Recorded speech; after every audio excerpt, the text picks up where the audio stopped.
I'm very pleased to actually have with us today Professor Praveen, who is a professor of economics at the Jawaharlal Nehru University of India.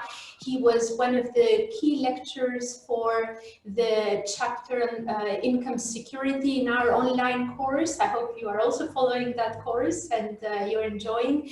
And he'll join us today to have a conversation, a bit more engaging conversation, a more interactive conversation with you on why social security matters, and then also respond to questions or comments that you may have.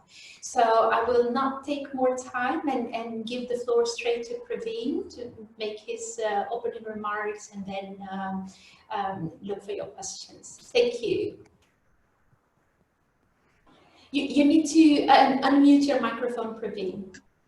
Sorry, yeah, thank you. Thank you, Edlira, for your very kind words and introducing the course and the purpose of our interaction today. Now, I'll just make a couple of brief remarks to open up the conversation, and then we will try and make it as interactive as possible. So feel free to ask any question, even if you think it's not very relevant or semi-relevant or whatever, right? Now, social security is something which must be central to any social arrangement. And if we look at societies prior to what we describe as market societies or market economies, capitalism, etc., generally speaking, even when we had very significant and serious class divisions, there were many mechanisms of social security at the level of community. So it could well be, let's say, within all those who are dependent on the benevolence of the landlords and the feudal hierarchies and so on and so forth. Yet, if you go around the world, you will find that there are very interesting kind of examples of that. As it happens, with transition to capitalism and completely market-driven kind of capitalism, social security certainly becomes a huge challenge. And it's only over time that, at certain points in time, certain societies, for instance, when Bismarck was the Chancellor of Germany, the kind of things that he put in place, or if you look at many other countries around the world at very different levels of income, per capita income, etc., precisely because of a lot of contestation, a lot of interaction between what we can call the public action driven by citizens at large and how the markets got contained and controlled. Polanyi, one of the greatest thinkers on this, had basically argued that as capitalism develops, economy and markets basically get out of society, they become disembedded.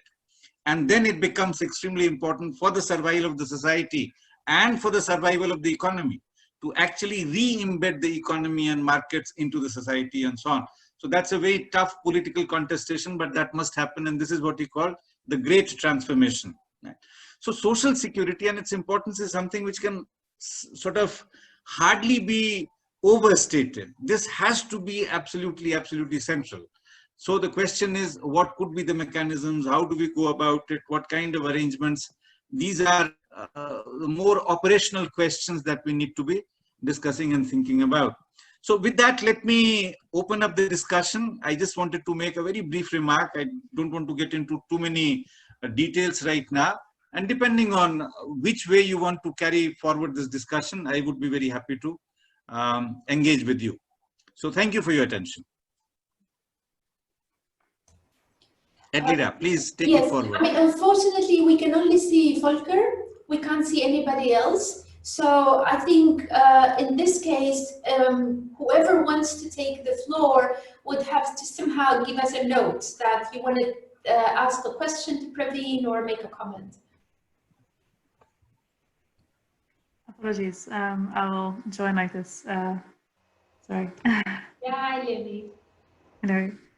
Thank you for this opportunity. I think very briefly, I think it would be interesting to think about how obviously the the ongoing contestation and struggles are very much sort of informed by and depend on the histories of social security in particular national contexts. And so the case that I'm most familiar with is South Africa, where current discussions about some form of cash income security to be implemented primarily as a crisis response builds on long-standing conversation over implementing a basic income grant.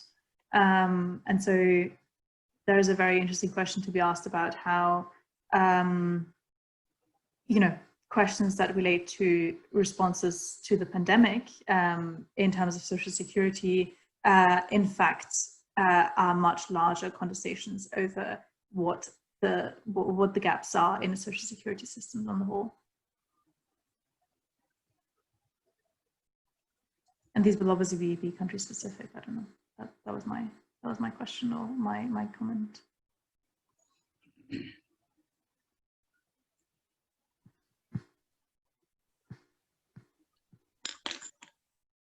So, Edlira, is it okay if we collect a few responses and questions and then I respond? It's up to you, but perhaps let's have it on one-on-one. We have, however, 2 people listed. So Hamida has raised her hand and Mutaka too. So I think it's better perhaps you respond to Leonie first, and then we take the other questions. All right, all right. And I'll take Grace after that. Grace has also raised her hand. Thank you. All right. Okay. So, Leonie, no, of course, that's a very important point. But, if you look at developing world at large, okay, in fact, in terms of limited provision of social security, South Africa's record is better than most other countries. Even though you are not particularly sort of happy or contented with the scale of it and the range of it, the spread of it, and so on. But if you do a comparative thing, right? Now, within Africa itself, but also outside Africa, possibly if you count, let's say, even some of the middle-income, Latin American countries, okay, you will find that in very pointed measures, South Africa's record actually has been pretty good, and let's say almost as good as Lula's Brazil, right? What was done during that point in terms of very pointed interventions and so on. So for instance, child grant in South Africa, social grant and so on and so forth, old age grants and etc. So if you look at the value of it, once actually I did a comparison of 67 countries across the world. Okay, all these developing countries. And in that, it was examples like Brazil, like Argentina around that time, like South Africa, which were doing reasonably better compared to most other countries. In contrast, you look at a country like India, for instance. And if you look at, you see the markers are as a proportion of the GDP, what is it that gets spent in all on social protection, or as a proportion of total expenditure. Now, if you look at these figures, you will find that, through, let's say, the period from approximately 2002-3 to about, till very recent times, yeah, South Africa has been doing reasonably okay compared to other countries. But you're absolutely right. I mean, in terms of, what is the coverage of it in terms of, let's say, the rural population, the rural workers, etc. And is this good enough? Do we need to think of a number of other very important measures? So it's basically focusing on a couple of very specific things. And with respect to that, it has done reasonably well to ensure that there is no hunger, right? Compared to that, if you look at many other countries, I mean, hunger is a huge problem, right? Look at a small country in India's neighborhood. And if you look at its social security measures, the country is Nepal, right? Per capita income is way below India. But if you look at just the quantum of support for particular categories, again, pension and a couple of other things, yeah, it basically is a low-level security mechanism social protection mechanism. And I think South Africa is basically still at that level. Yeah, I mean, a lot more needs to be done in terms of protection to workers, because when we talk of social protection, we're really talking of a whole range of things. On most of those, it is still very poor, right? But certainly, in terms of very limited, pointed, sharply kind of focused, a couple of things which address the issues of hunger. I think it is at that level. So that is how I think we need to understand that system. But obvious question is, how do we take it forward? How do we take it beyond it? Well, unless, at the end of it, Leonie, it is a political question, right? I mean, economists can give lots of blueprints. In fact, as you would have figured out from our discussions in this course, there is no dearth of resources. This whole question of resources not being there is a complete sort of, excuse, nothing else. If we want, we can certainly do it. World was much poorer in 1950s, but the scale of protection was much better in many parts of the world. If you look at, what the average sort of as a proportion of public expenditure, as a proportion of GDP, etc. So that period of regulated capitalism, was that system was pushed into that direction, whereas transition to neoliberalism from 1970s on the whole has made things much worse. Of course, there are country-specific sort of differences. There's no simple unilinear story there. You might have improvement on one particular axis, but a worsening on many other axes. All that has happened during the period of neoliberalism. So in the aggregate, things have worsened, right?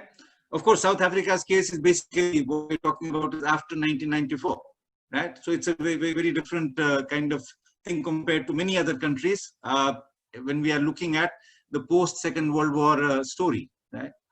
Okay, so I hope I've made your concern clearer in terms of our conversation. But if there's something else, please let me know. So let me take the question from Hamida. Hamida, I don't know how you want to make your question here, whether you want to make yourself visible. Hi. Okay. Hello, can you hear me? Yes, we hear you. Yes, we Thanks can hear so much. you. I just prefer the non-visual, visual, if you don't mind. Sure. So hi, Praveen, and he's a very Yes. old comrade of mine. So it's an absolute Yes. pleasure. So look, I mean, I'm feeling a bit bad because obviously you've started off with South Africa, so maybe there's a bit of a bias because I'm also South African, and if the other participants don't feel that we're loading the conversation with South Africa, so please forgive me because it's in the same vein. But I want to pick up on the issues of the fact that post-1994 things have become a lot more complex. And when you talk about neoliberalism, I think our government has conscientiously and very concertedly taken a position to move in that direction. And so gains that we've made both prior to 1994 and what we thought we had made in the couple of years after are being systematically eroded. And I think COVID-19 in particular is seeing a massive eradication and major confrontation, I think, is going to happen. We see, particularly in terms of the number of retrenchments of workers, particularly in the formal sector, where social protection is usually the strongest, one would assume, with labor being at almost its weakest point, or in some ways also in cahoots with capital as well as with government. We're really, really struggling. And I think it obviously is an issue that's not resonating just for South Africa, but it would be for many, many countries. So I would be quite interested in when we in this almost a low ebb of having the possibility of taking forward a worker struggle and a class struggle, obviously from a Marxist perspective. How do we do it when the odds are against us? All right. May I respond, Edlina? Okay, fine. As Hamida said, we have known each other for quite some time, old comrades. And So happy to see her in this conversation. Thank you for the question, Amida. You see, South Africa, as all of us know, was actually born in neoliberalism, right? I mean, that whole deal was predicated on the country getting very much in the framework of neoliberal globalization. All this is very well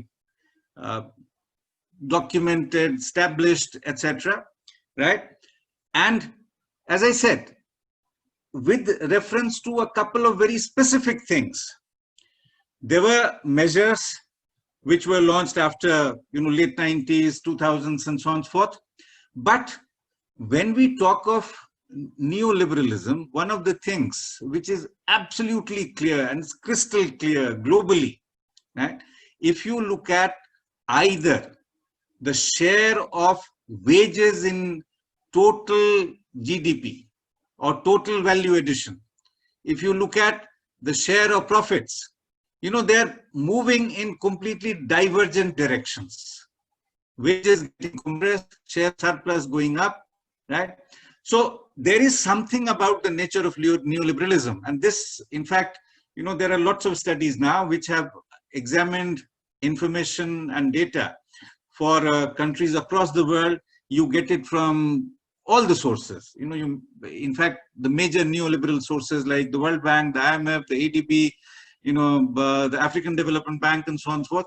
Name it, any of these sources, and they tell you that inequalities between capital and labor, in terms of what they get, right, across different social groups, inequalities within workers, those who live by, their labor power. Again, there is what Lenin had described as a labor aristocracy, and the gap between, small segments of privileged workers and the rest of them. All these have been on display, right? I'll give you just one example which will hopefully make things very clear. If you look at, let's say, 1970, look at the iconic company in United States of America, which was General Motors then. And if you look at the earning ratio between the CEO, who's also a worker, right? He's the top worker, and the average shop floor worker, it was 1:70. If you look at currently, Walmart, which is currently the iconic American company with turnover of more than 500 billion USD. If you look at that, the gap now, the ratio is 1:1400.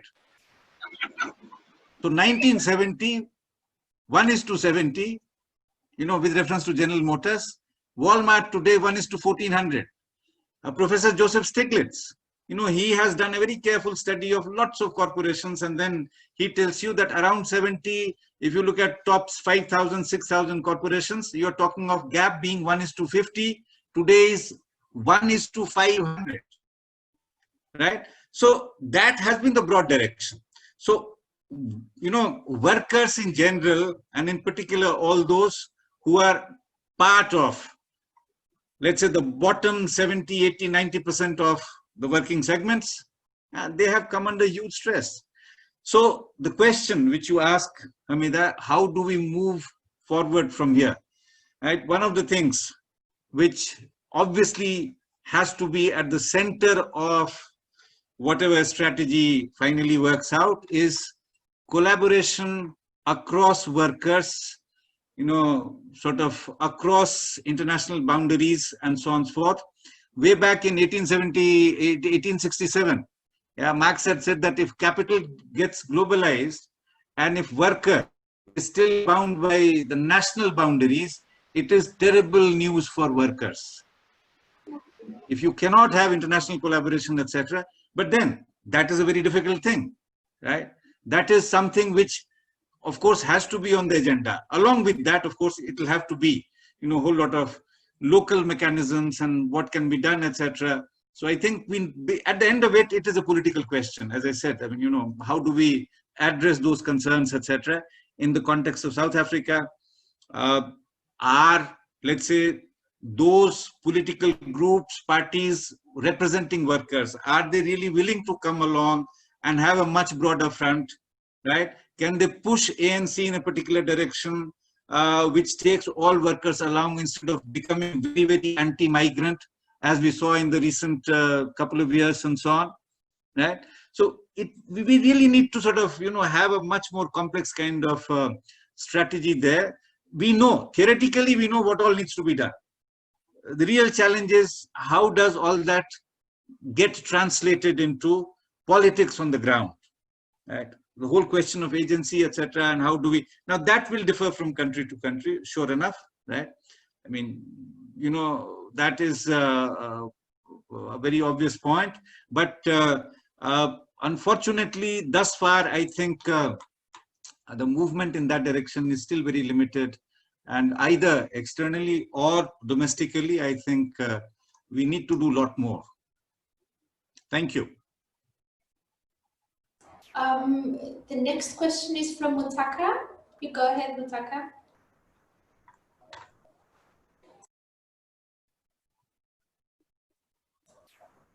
Just unmute yourself. Yeah. We can't hear you. Perhaps you need to remove your headset. Sometimes that makes it more complicated. Okay, can you hear me now? Now we hear you. Okay. My question is coming in terms of the determination of social protection schemes, who determines it? And actually, I'm coming from the context of most of the developing countries are going towards, or they have rather accepted loans from IMF, especially development policy financing. And those development policy financing normally comes with so many conditions which contain wages and dismantle collective bargaining, in exchange of also providing some clauses for social protection scheme in terms of cash transfers and the rest. But in even those countries that implemented those cash transfers, you will find that they ended up in a lot of problems in determination of who really needs those cash transfers. So what kind of engagement that will drive towards a kind of universal social protection for all, for the especially trade unions and social movement in the context of these loans that countries are now pursuing as a form of recovery from the coronavirus epidemic? Thank you. Unmute, Praveen. Thank you, Mutaka. That's a very good question. 2-3 issues there. One, this whole business of loans and assistance and, overseas development assistance, etc. Now, it is indeed the case that it's like, these arrangements typically are trying to give something by one hand, but taking a lot more from the country through the other hand. Okay, so, sort of assistance, but along with that, insisting on a whole lot of economic rights within that country. And through that, then, transfer of resources, which are so critical. So one actually needs to examine these arrangements. Many of these, so-called assistance arrangements are hardly assistance arrangements in the net. It has a component of assistance, as I said, it's like you give something to Peter, but take away a lot from Paul.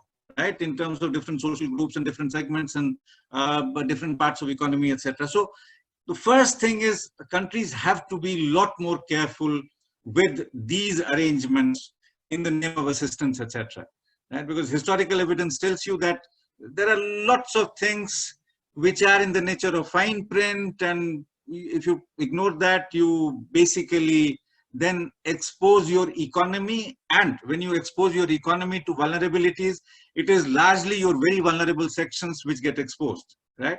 So, that is what has happened. And there is again a huge amount of evidence on this. Let me not get into details on that. The second related concern which you raised, what should be the nature of social security?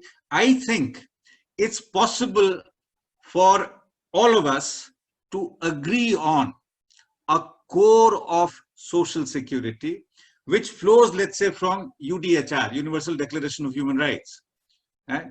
Basic health, basic education, basic livelihood. If you just take those things into account, we can work out country by country, what is the minimum social security, a floor social security that we must sort of certainly put on the agenda, right? And when we talk of, let's say, right to employment as being part of that social security, right? We have to have a system which says either ensure that anyone who wants to work gets work, in that age band of working age, that person gets work or gets allowance if the system is not in a position to provide work. You know, at a very low level, this is exactly what India did. You know, through a particular program called Mahatma Gandhi National Rural Employment Guarantee Act, it said that anyone in rural India, any household which wants work, needs to register, we will ensure 100 days of work for at least one member of the household through the year. And if that doesn't happen, within 14 days, compensation will be paid, right? Unemployment allowance will be paid. And so that's very minimal, but then that could be, for instance, an example. Likewise, as I said, as part of social protection, we have to have old age pension for everybody, right? Once you are outside that working age group, that must be the right. And as I said, even at very low levels of income, countries have done it.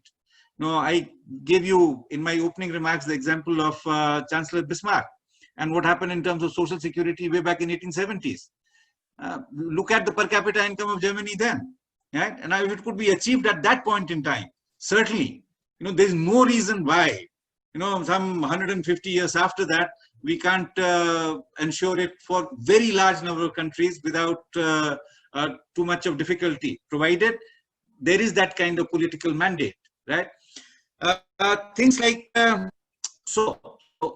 complete this point, a package of social security which connects with the core rights, education, health, employment, food, you know, basically these core rights, that needs to be worked out, right? And we have, in some countries, trade unionists have worked on what would that cost, right? And then how it can be taken care of. So I think it's extremely important to do that exercise for each one of our countries and figure out what would it cost in country A and B and C and so on and so forth, right? Things like cash transfers. See, cash transfers are deeply flawed and deeply problematic. Part of the reason is very frequently we have, you know, this targeted kind of cash transfers which are prone to very serious, what is known as errors of exclusion, right? They basically exclude those who are needy, those who should be included, etc., right? For a variety of reasons, for reasons of technological glitches, etc. So, for instance, in the times of, let's say, biometric validation, right? Now, in a country like England, it was reported that 13% of workers who do manual work, see, the impression on their thumb, that keeps changing. And then the machine does not acknowledge them. Now, imagine if we are talking of a so-called developed country, okay, where you have this kind of problem, where biometric validation causes a lot of serious challenges. Think of, you know, 140 other countries which constitute what is broadly known as the developing world, right? Apart from other challenges of, you know, digital glitches and, you know, the way they get covered, don't get covered, you know, there are lots of these. So I think it's very important not to get carried away by DBTs. I think it's that is direct benefits transfers and through cash and so on, right? Wherever it's easy, it must be done. But in a whole lot of areas, I think it's far more important. Now, for instance, I think it's extremely important in terms of food to ensure through public distribution systems, adequate food at whatever subsidized cost that the system can afford, right? Otherwise, if you have significant price fluctuations and you have given some amount, let's say $10 to a particular household for a particular month, prices have increased by 100%, you know, the valuation of that $10 is completely gone now, right? They can't really access what would be considered food. So I think one needs to think in terms of what would be appropriate kind of infrastructural arrangements, right? We, as trade unions, as labor activists, etc., as labor scholars and so on, we need to keep pushing the frontiers in that direction, right? I mean, I think that is really critical. Okay, so it should be universal social protection. It should not be tied primarily with support from outside. Yes, some countries are in relatively greater difficulty, but that support has to be very, very carefully weighed. Are there things in the fine print which actually can, you know, create lots of difficulties, etc., right? I think these were your three issues which raised, Mutaka, very, very important issues. I think we have a lot of literature which tells us what are the ways forward. Again, it's a political question. How do we carry these forward? Thank you. I think Grace is in line now, and after Grace, I have Desiree. Yes, hi. Good morning. Well, good morning here in the Philippines. It's a very good insight, Dr. Praveen. Looking at exemplary insights ranging from low to high economies. I've come from my home country is in the Philippines, Manila, Philippines, but I am currently residing in New Zealand, which is most definitely tagged in high economies. It's not just social protection is not just about benefits and universal cash, food or energy, and most importantly, the question is, can we better connect humanitarian assistance and social protection? Some countries have had progressively aligned social protection with their national systems. What does social protection look like, aside from India and South Africa? What does social protection look like in war-torn countries?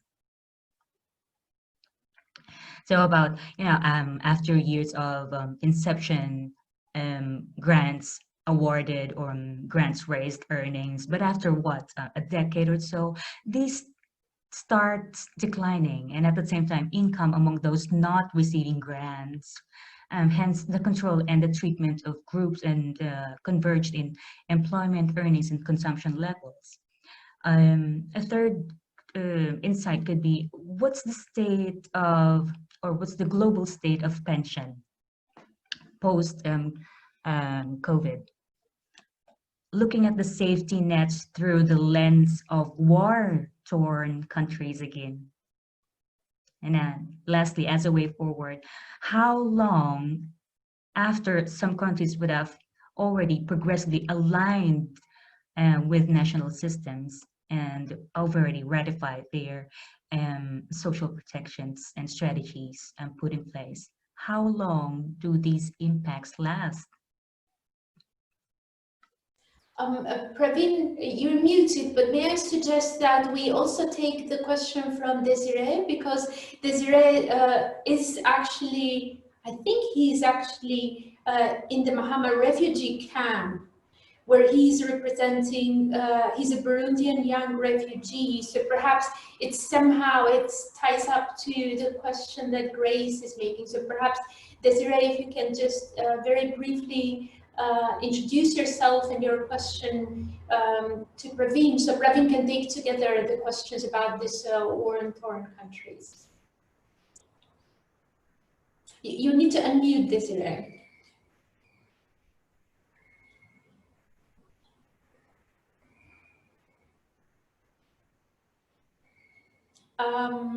Yes. Okay. Now you hear me. Good afternoon. Good afternoon. First, I want to thank you for having organized this virtual meeting, because it is very useful for us as a refugee. I have idea about how to ensure social protection for all. Me, as I represent a humanitarian group for fighting against coronavirus. Me, first I was a student, and now because I'm refugee, it is you can understand that there may be some difficult for accessing to studies to school. Now, after confinement, maybe refugees will meet great problems, great obstacles for accessing university, secondary school, primary schools. So I'm thinking, I have a question, how the world could do in order to help refugees after confinement to continue their life, especially young refugees, for continuing their life together with other citizens around the world. Thank you very much.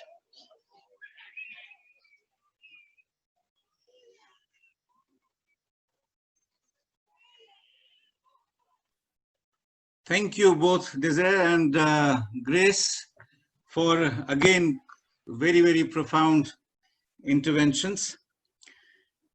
Let me start with the last intervention. Yeah, sort of those who are displaced.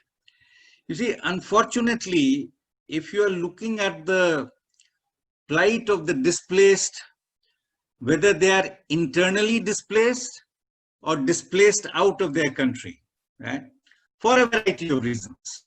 We have also varieties of displacement, right? We have because of wars, because of conflicts, because of climate change, because of, a whole lot of factors which are impacting us more and more, right?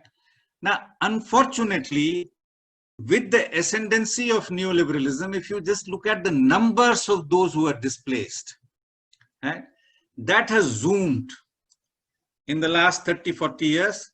If you look at just the, absolute numbers, right? And in fact, good 60 to 70% of such displacements are from war-torn areas. Many of these were, in fact, it was an assault by the leading powers. So for instance, if you look at the Middle East, right? In fact, the latest estimates are that close to 67% of globally displaced, across border displaced numbers because of military conflicts happen to be Muslims, right? And it was basically because of the assault that began with, United States, Iraq, and subsequently other countries, rest of the Middle East, and etc., right? But then it has spread to many other parts of the world, as you know, parts of Africa and other regions as well, right? So as it happens, the numbers are zooming, and then they become almost nobody's children, right? They are basically effectively abandoned to take care of themselves. Of course, UN has the system of trying to do a little bit here, a little bit there. But as we know, that's so limited and so small and so on. And that is more like, a very temporary measure. It's like you have a serious kind of affliction and somebody is putting some band-aid on you, right? In terms of trying to sort your problem, etc. So that is, I agree with you that it's a huge problem. It's a growing problem. But what you ask, what will happen? This particular pandemic, of course, is a once in a century kind of pandemic. We know that, right? After 1918, 1920, we have had something on a similar scale, so good 100 years, etc. And the scale of it, as we know, is pretty dramatic. The question really is, in this context where those who are supposedly better off in terms of not being displaced, not being thrown away from their country, etc., etc. If you're looking at their plight, okay, if that is not being addressed at all, or it's being addressed in a manner which is so inadequate, so little, and I'll come to some of that in a moment, right? What prospects do we have? Now, again, only if it becomes a major campaign across trade unions, across activists, etc., we can hope for something better. But it's a huge challenge. So I don't want to sort of sound unduly optimistic about it. I think it's important to begin with that necessary realism and then ask for what could be sort of the way forward kind of strategies, etc. So one of the first things will have to be that they need to be as settled as any other settled population is. Now, how do we do that? How do we go about it? Right?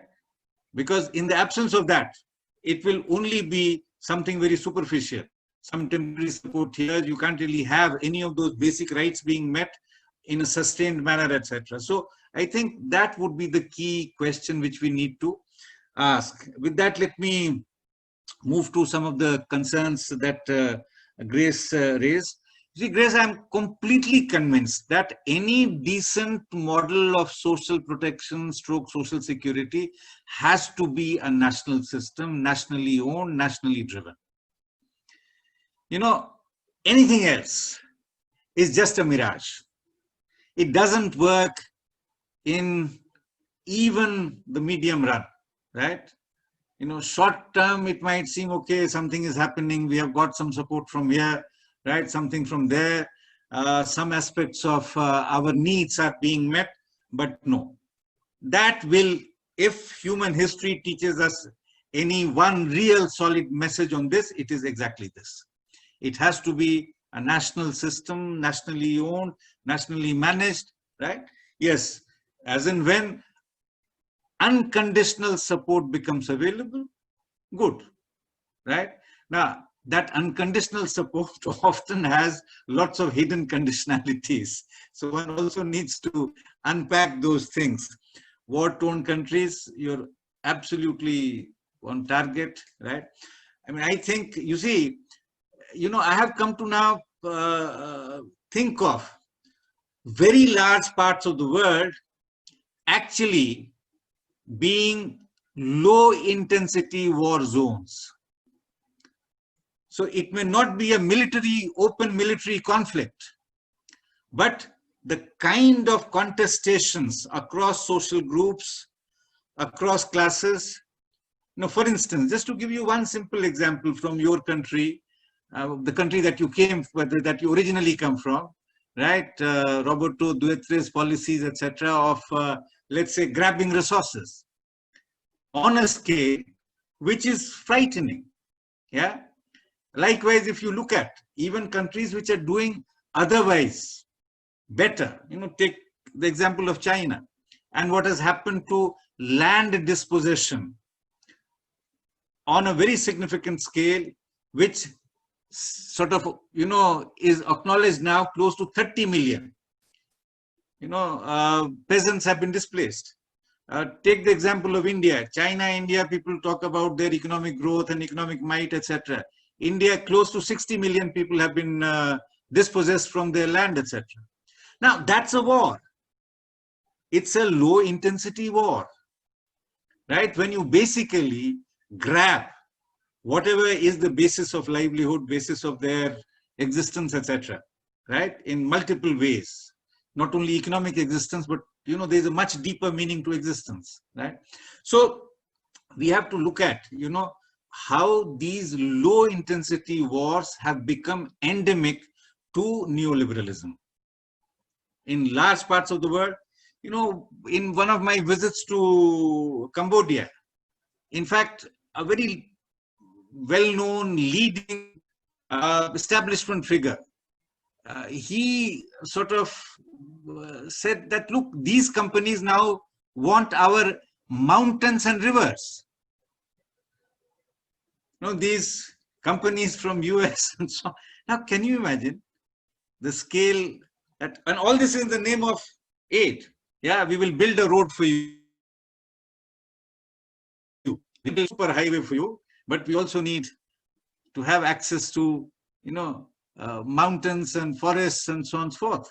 Yeah, because of biodiversity, because of other kinds of, obvious issues there, etc. So I think that is another major thing as part of, what you described very rightly as war torn. We have to broaden the notion of war torn itself. It's not only these direct military conflicts that we should be talking about and looking at, but also these what I call low intensity wars, which a state raises against its own citizens, where these huge corporations, huge global corporations, are actually waging against citizens in a large number of countries, right? Whether it's Amazon in Brazil, right?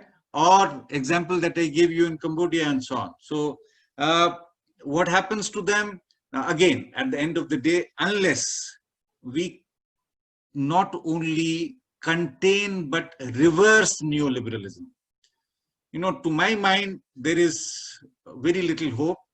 Yes, what happens? Some countries, for strategic reasons, what they have done is to adopt very strong statist policies in some areas, but have also allowed neoliberalism in many other areas, right? So a number of countries, if you look at last 30 years or so, including China, for instance, including India, for instance, okay, these are very strange combination of, state doing a number of things, but along with that, fundamentally, you have very powerful forces of neoliberal, market-driven kinds of tendencies, which are ruling and governing, right?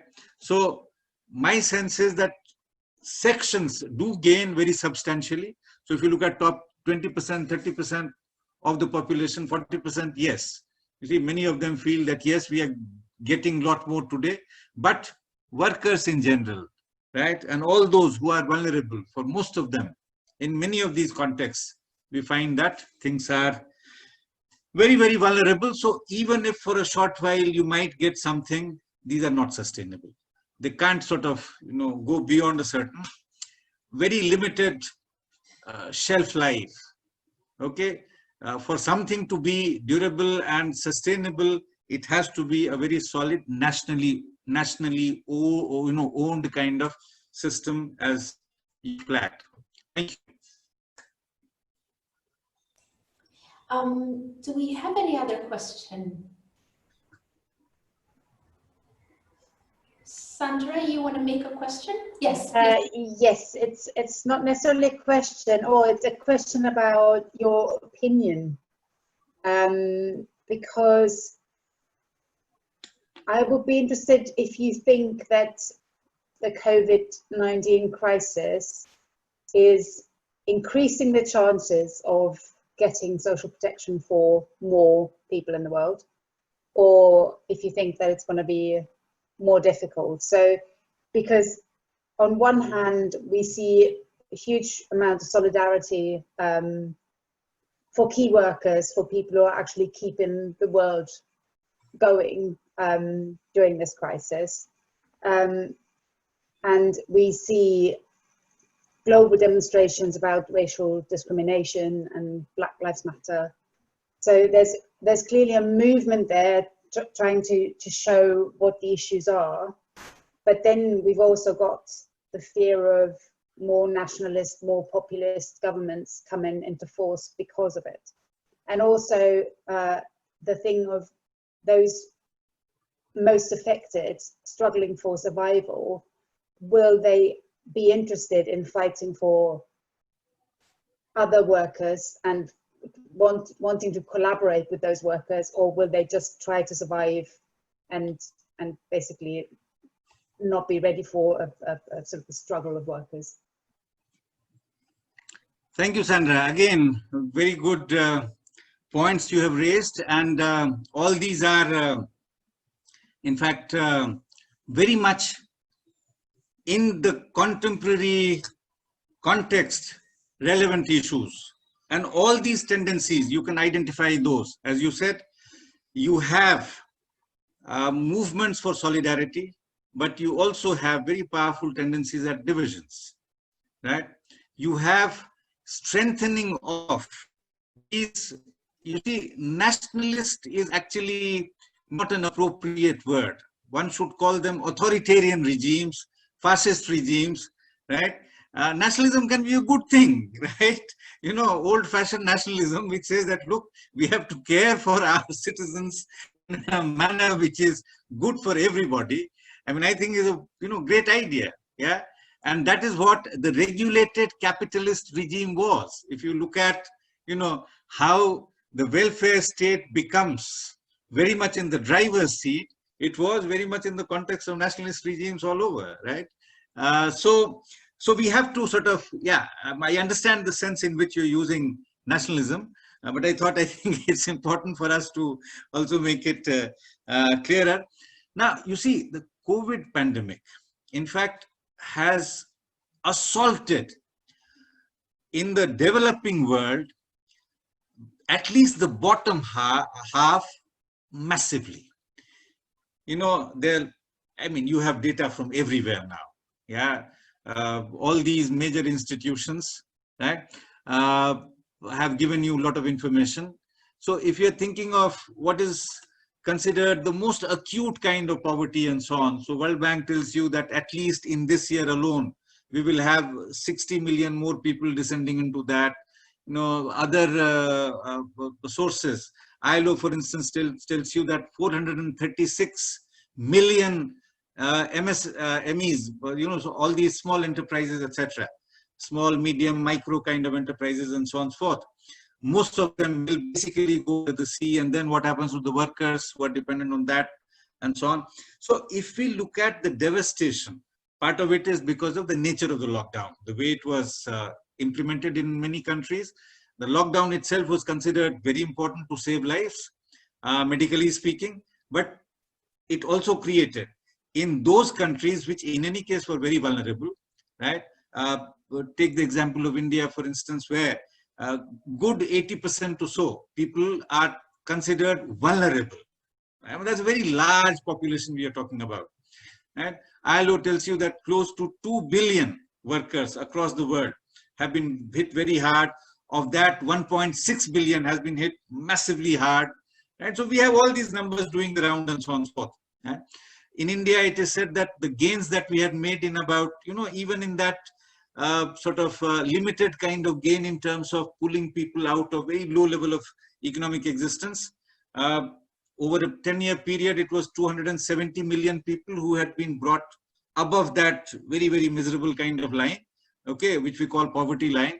But good 260 million will fall below that line just in this year.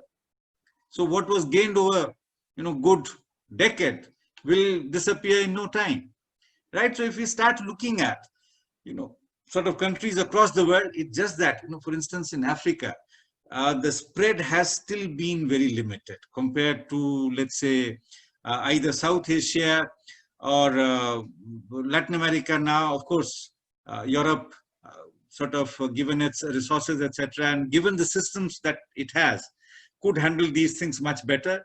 It has not allowed that kind of vulnerability to exacerbate in a very dramatic fashion.